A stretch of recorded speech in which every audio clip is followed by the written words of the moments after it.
The Texans tied the Colts 20-20 today at NRG Stadium, but let's be honest, it was a tie. That's un-American. That's just about a loss, especially when you had a 20-3 lead at one point. I know, it's the Texans. The expectations are very low. But when you make it that good for 3 quarters and you start making me feel like this season's actually going to be a little bit of fun, I don't know. Close the fuckers down? Where did it all go wrong? Texans are on the Colts side of the field at the 36-yard line to open up the fourth quarter. You got a kicker who kicked a 61-yard field goal last year. I saw it. Maybe try for the 56, 57-yard field goal. Instead, the Texans take a delay of game and punt.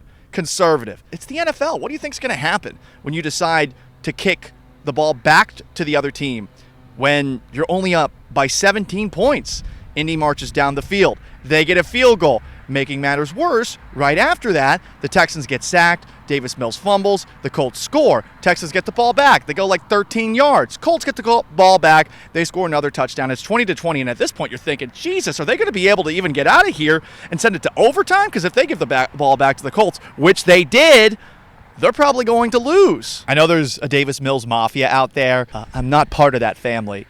This was a rather frustrating game for him, especially when it came to throwing passes to the sideline. He was sailing them over and over again, and as the game got closer and closer to nut-cutting time, the guy was running around with extremely happy feet.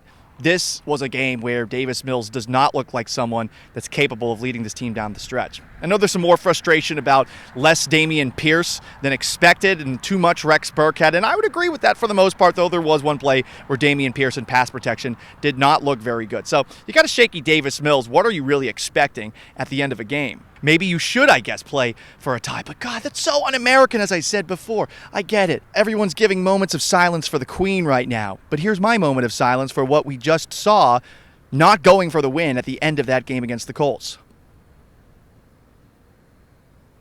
God, go for it. You were terrible last year.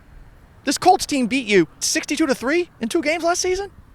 Go for it. At the end of the day, you're supposed to be thankful that it wasn't a loss after what happened last year. And considering the fact that the Colts had 500-plus yards of offense and that Jonathan Taylor, who they held in check for the most part early on in the game, ended up with, 160-plus yards rushing. But, man, the Colts just kept on giving you chance after chance. Kicking the ball off twice out of bounds, a muffed punt, a throw right to Jalen Petrie, multiple fumbled snaps. They were trying to lose that game.